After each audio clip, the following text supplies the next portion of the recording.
There's never been a culture, religion, or history on earth without its own set of stories. Story conquers fear, bears sorrow and joy, and teaches. Story is how we make sense of ourselves and the world around us. We carry stories inside us, and through them, preserve, witness, and pass on what matters most. Hearing another person's story broadens horizons, brings empathy and understanding. It takes courage to learn something new. A language, an idea, a way of life. It takes courage to tell a story. And to tell stories, we need words. Welcome to Healing Words. My name is Esther Yang, your host, and what you hear before were the words of our guest, Dr. Neela Vaswani. She's a writer, author of stories that collect intelligence, wonderful and magical stories with a voice that is witty, sharp, innovate, and unique. She's also one of the founder and vice president of the NCV Foundations, a nonprofit organization dedicated to helping people care for themselves in both mind and body. Welcome, Neela. Thank you. Thanks for having me. This is so amazing of all the things that you do. So what are the stories that got your interest? Well, both of my parents are sort of natural storytellers. They're the kind of people who make a little trip to the mailbox into a big story. My mother would come back from the mailbox and tell me all about what the birds were doing in the trees and what the neighbor across the way was doing, and everything was just sort of a story in her hands. So, are you the only child? I'm an only child, but my grandmother came from India to live with us for a while, and my Irish grandfather lived with us from when I was born till when he died when I was 18. So it must be really interesting coming from the Irish Catholic story through the Indian story. So was your dad Hindu? Yeah, he's Sindhi, and okay. Traditional Sindhis are religiously mixed. So they're predominantly Hindu, but Hinduism itself is generally syncretic and mixed. Mm-hmm. But Sindh is in a part of, it was in India, now it's in Pakistan, and it's in a part of the South Asian region where Islam, Hinduism, Buddhism, and Sikhism all sort of coexisted and naturally combined. So my father was a little bit of all of those things, and then also his whole family would always have a little Virgin Mary on their arti plates and everything, so also a little bit of Christianity sort of thrown in, as a lot of Hindus do. So I know that you have your PhD, okay, but what is it that got you interest to have these foundations, besides the fact that it was your grandfather and your dad with the medical degree and everything, but what really that made you have this spiritual awakening that said, you know, this is it. I'm going to do this because just for the sake of humanity or helping with literacy, but what is it that triggered that? I just fundamentally believe in the power of words, and also in self-realization and in every person's ability to help themselves. And the importance of knowing your own story, owning your own story, telling your own story, how that gives people strength and confidence and the ability to do more in their lives and to help others. And my parents did raise me with a sense of social responsibility, and also just being natural storytellers. I kind of came to understand that the way to make sense of myself and these two seemingly opposing cultural traditions and languages and religions was through story. Like, I remember my mother telling me... And it's a benefit to absolutely. both sides. It's absolutely a benefit. I think society, especially when you're a child, you sort of think, what am I? If I don't fit here and I don't fit there, then I'm lesser. You know, if you fall between, you feel lesser, especially as a child, just because of the forces of society. And life just kind of being black and white and categorized.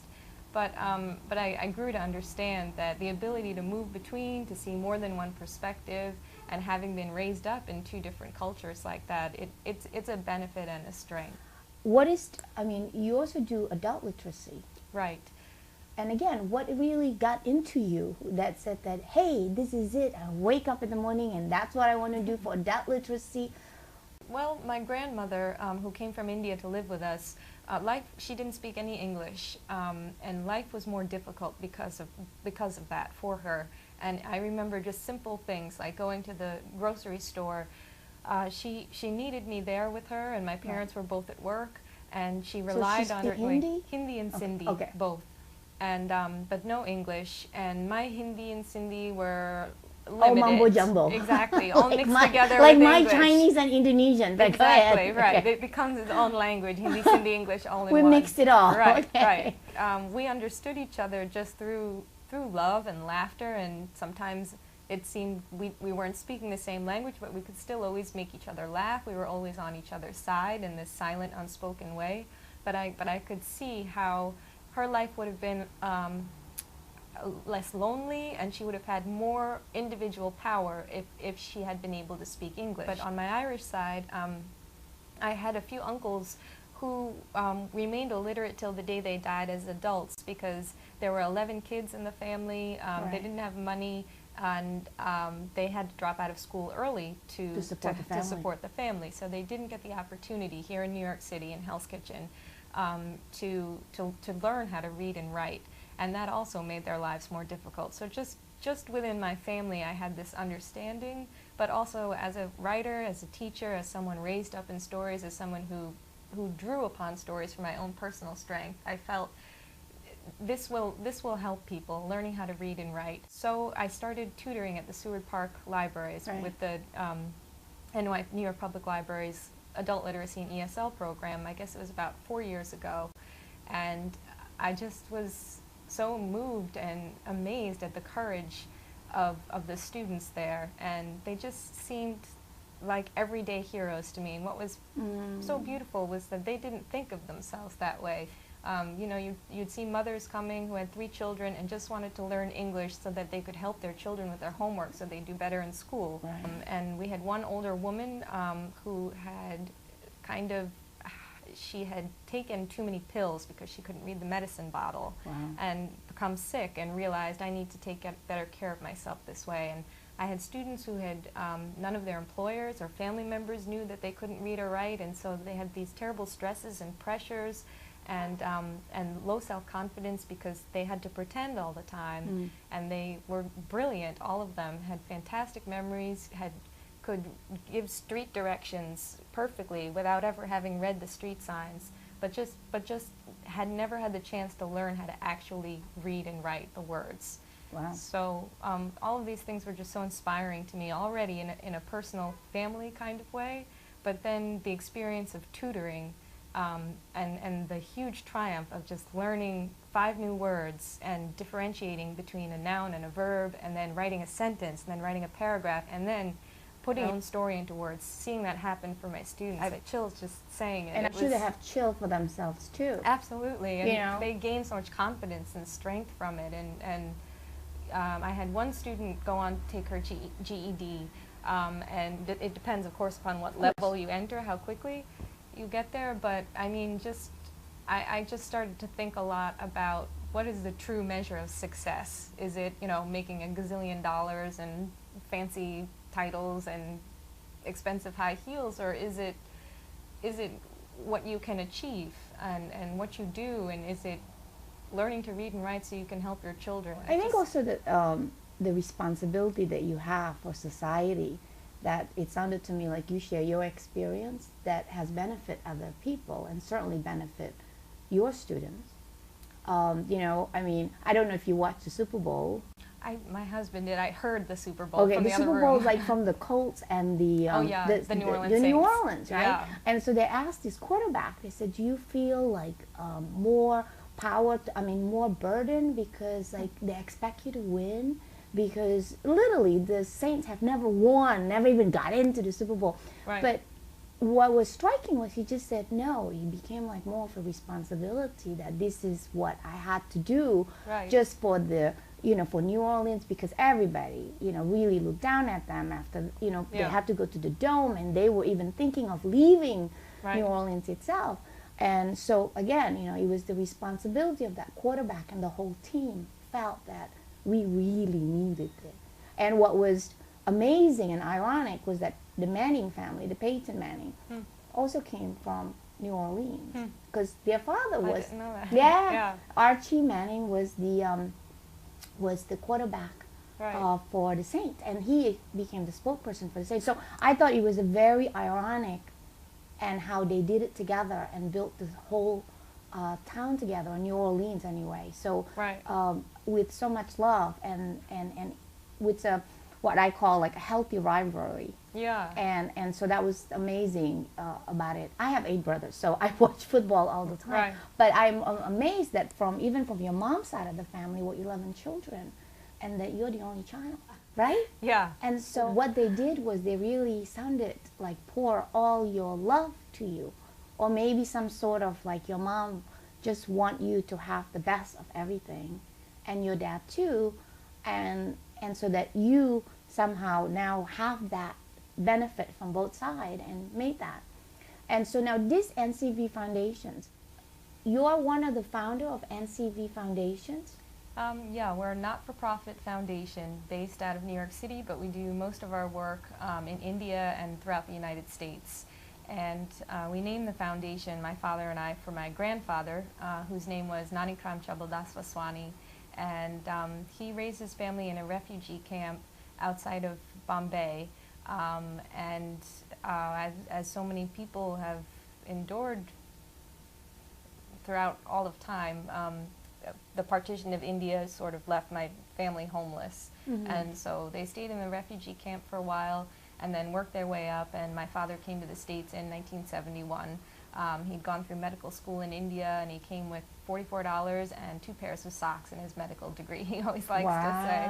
So, and he met my mother here. She's Irish Catholic, and so the foundation is sort of dedicated to both education initiatives in literacy and then also medicine. And he sort of takes care of the medical aspect, and I take care of the education. The foundation actually gives money. Yeah. So, and how you actually create award for the author, right? So tell me about the first book that, I mean, what made you create this? Because not only that you create a trigger of something, you obviously create a trigger for the youth as well. Right. Well, basically the Storylines Award, which is part of the Storylines project that the NCV Foundation founded, it's a 2-pronged award. And first, the foundation awards the book that the author wrote, and we select a book based on its ability to reach young adults as well as adult literacy and ESL students. So it's 3 categories. Yeah, we wanted to just make sure, because there are some young adult books I think that an adult can read and get pleasure from it in some way, but it won't necessarily touch them or move them or teach them, just because it's more grounded in one age level.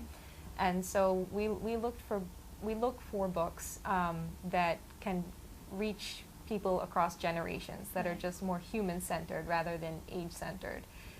So the award goes to the book by the author. That's one part of it. And then the author comes to the New York Public Library for one night and speaks to all of the students in the adult literacy and ESL program about writing and literacy. And he has read pieces of writing that the students have written and submitted.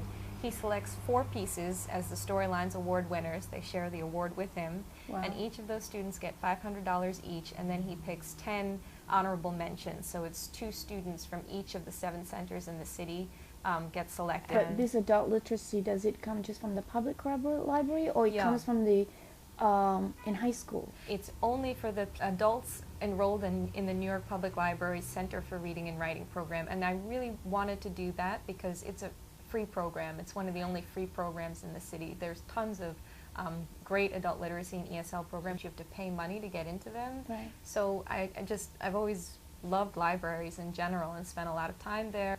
And So is my daughter. yeah, they're I mean, they're just like a gift from the universe. They It seems are. like It's it's free just like, books. whoa, I books, know. whatever you want to do. It's true. They're incredible, and they anchor a neighborhood. They bring a neighborhood together, Right. especially here with all the branch neighborhoods. I just love that libraries do that, and I love that these programs are free. The doors just open. If you're willing to learn, if you want to learn, you can go there and you can learn. And free books. Free books, free computer use, which Right. is so important these days, in addition to getting people to learn how to read and write. Just computer literacy helps people to get ahead. Right. So the library also offers that, as well as some cultural programs, neighborhood programs. They do a lot of free medical. They have doctors come and just talk to people about hypertension and diabetes and eating healthy. I want to show the first book that Sure. Yeah. So this is the first This book. was the first book that And we this selected. is your the NCV Foundation, That's the our sticker, seal. right? Yeah, the So Storylines Award seal. all the authors will get the seal. Yeah, all of his books have the seal on it, And every student who came to hear him speak that night received one free book, which we also thought was important because books are so expensive. Right. And it's just, they can keep studying from it, looking back at it, getting inspiration from it. So everybody who is in attendance, it was 180 people, I believe, received one free book that the foundation also supplied. So I know that even Coretta Scott King, Yeah. which is Dr. King's Exactly. wife, right? Exactly. And she has the same Right. that promote anti-violence, Right. and I know that the way that my daughter and I go to the library is that she picked one book, I pick one book, and most of Right. the time I try to pick a book with stickers on. So now I'm Right. looking forward to like telling, no, you Yeah. gotta read the book from the NCV Yeah, Foundation, stickers always help. so that I know, because it makes her be aware Right. that author really work hard, and it's Right. so nice that they being acknowledged as well. Right. And it sounded like this author, that you're making them not just get a sticker for their own work, but Yeah. also for them to do something else, social responsibility, Right. to help the literacy. That's right. And then you also have the next second book coming The up, second right? book, we are so lucky that in 2010 we're going to have Naomi Shihab Nye, and she's written, I'm not even sure how many books it is, but it's more than 10, and she's half Palestinian, half American, and she's also works as a sort of goodwill ambassador for the United States, and she travels internationally talking about how the arts can bring communities together and how stories can bring communities Right. together. So she's really perfect for this, and she's just a very decent, wonderful, humane person who does a lot for literacy and education, especially with young people. So she'll be coming in 2010. So then and this is the book. this will be is the second storylines. one. Right, this will be the second one. So that's So- really very exciting too. But you Yeah. also have your own book. I do. And I thought the title was really good, Where the Long Grass Bends, because my grandmother, who's a devout Buddhist, my grandmother always said that the more mature you are, the more wiser you are. You're supposed to bend lower, right? So that's Yeah. almost, I would think that that's a similar... Yeah, absolutely. Yeah. I actually got the title from a Hindu story that my father told me, but Hinduism and Buddhism share so much, especially Well, the the stories Buddhism, at the root. Shakyamuni comes from a Hindu prince. Right, So right, right. yes. So they, you know, Very similar. absolutely. And he had just always told me this story about a little child. I can't even actually remember how he would set it up, but basically a child in the grass being afraid, and her father telling her, don't be afraid, because when you see the long grass and you fear the terrors that might hide in its thickness, just think to yourself, yes, the grass is long, but because it is long, it will bend, and I will see what it hides. So I'm going to read from the beginning of my short story called Where the Long Grass Bends, and it's from my collection of short stories with the same name. What difference does my conception make? I am here, something practiced and charitable. Underneath the peepal tree, where the bats hang upside down, the sisters told me I was born of love, a love polar and incongruous. My mother was Garhwali and my father British. They orphaned me in the lake, where they drowned each other. In trying to keep their own selves afloat, they pushed the other down, again and again, under the water. I never knew them.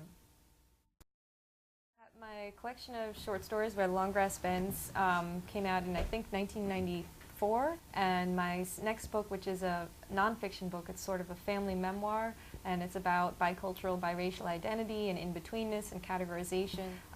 That's coming out in August 2010 with the same publisher, Sarah Ann Books. And I'm actually co-writing with Silas House, who is our first Storylines winner, Wow. a young adult book right now. And it's epistolary, so it's in letters, and my little character who's 12 years old writes to his little character who's 12 years old, and the book kind of progresses that way.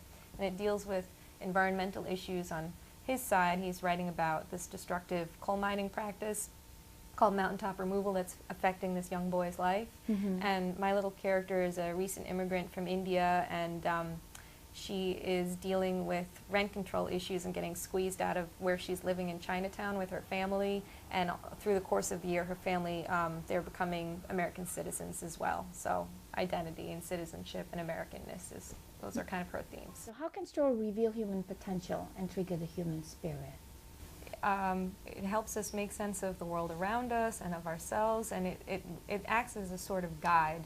I know that maybe because I didn't have brothers and sisters and both of my parents had full-time jobs and worked a lot, I sometimes felt like as a child I had to figure some things out for myself.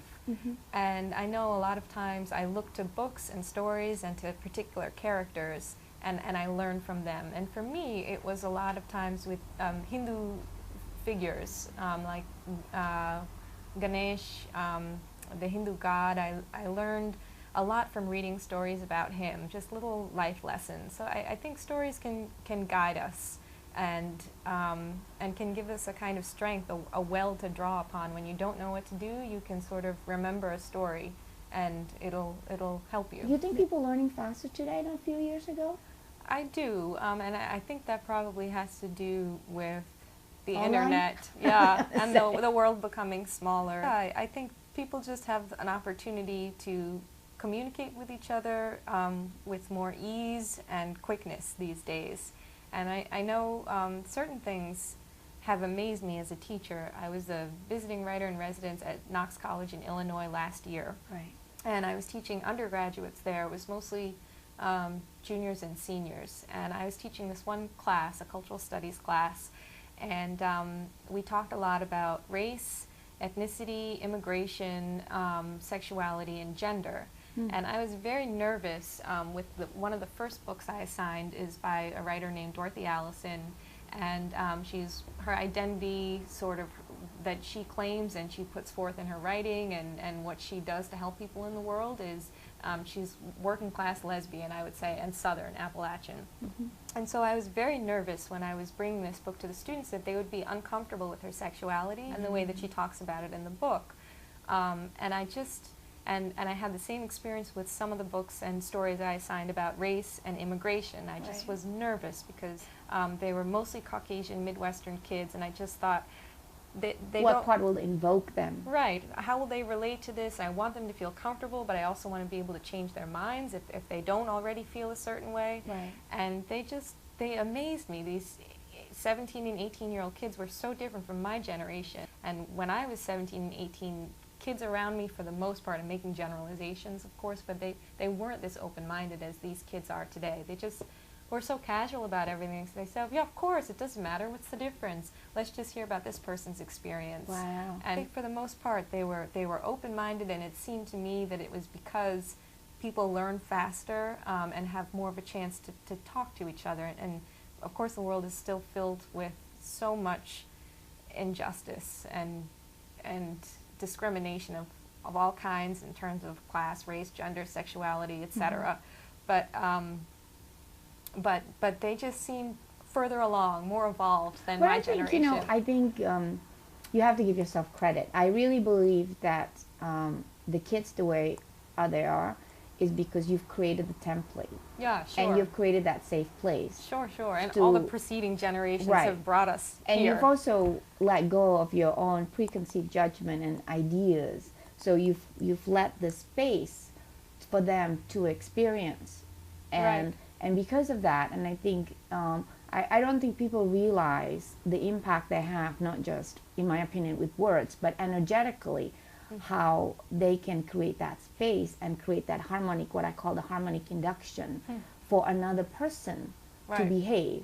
Because I think if you would come in to tell the story, well, I have this author and she's a lesbian, and, I think if you would come in with that more or less negative attitude, they would sense that, and they would be able to verbalize it differently. But because you came in with just an openness and said, hey, here's this author and her writing, and what do you think?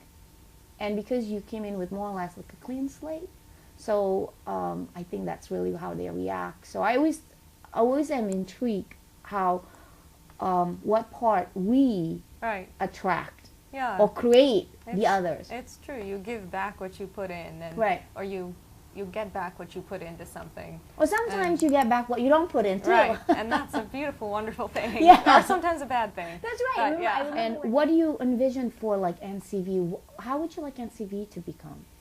Well, we've stocked many libraries in India so far in village schools, and I want to continue to do that because I've seen what a difference it's made. And we also started a writing fellowship, which is at Lincoln Memorial University, the Jean Ritchie Writing Fellowship, and that's been a wonderful thing. So maybe a few more writing fellowships.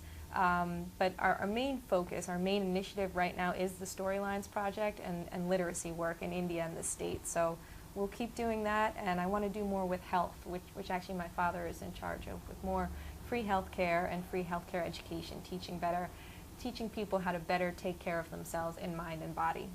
You know, so but I think that's really wonderful that you have your family to support you for this, Yeah. and that every member of the family has a part in it, Yeah. and that you envisioned not just for the States but also globally. So Yeah. if the audience wants to know about NCV Foundation, there's a website, right? ncvfoundation.org. And then they can find out, can they recommend a book if they so great Yeah, about that this, would be you know? great. There's some place on the website where you can click and send an email, and it'll work its way Right, through to the you people and to find- yeah, I and would to just definitely like welcome because suggestions. because It's a like so great many idea. people like read so many different Yeah. books, and I always think that wow, wouldn't be a great suggestion and say, hey, you know, Right. Dr. Vaswani or Neela, and you know, Right. what do you think about this book?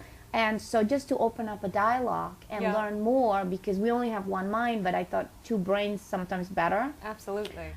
Neela, I want to thank you so much for bringing 3 books, from sharing your grandfather's story, your grandmother's story, your whole family's story. Thank you again for being in the show. Thanks so much for having me. And good luck with NCV Foundations. Thank you, and watch us next time.